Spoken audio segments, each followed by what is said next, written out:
This is another edition of the Grilling Oasis with OT. We got some steaks here. We didn't really have a marinade this morning to marinate them in, so what we did was we came up with our own marinade. So we had some cranberry juice by Ocean Spray. Actually, the one we use is the cran apple, so we can get that apple taste in it. So we used about a third of that jug. And then we had some apple cider vinegar by Bragg's. We used about a half cup of that. And then we used the whole Coke, kind of get that caramelization to it. So it was a Coke Zero. So we're gonna try that, see how it goes. We got it marinated. We've been marinated for about 4 hours now.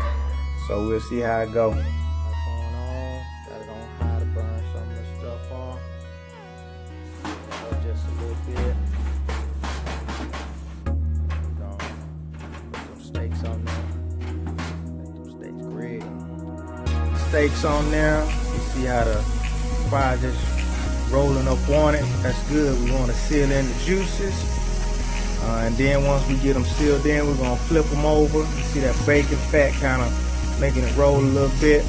We're going to close it down. Then we're going to let it cook for a little while. As you can see, we let that temperature roll down.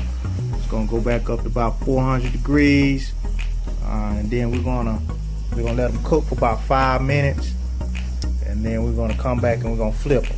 Flip them over. You can see nice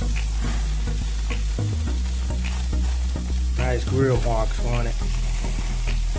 So we left the bacon down up under it so the other side can get some of that bacon going.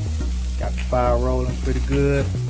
We're gonna let it cook.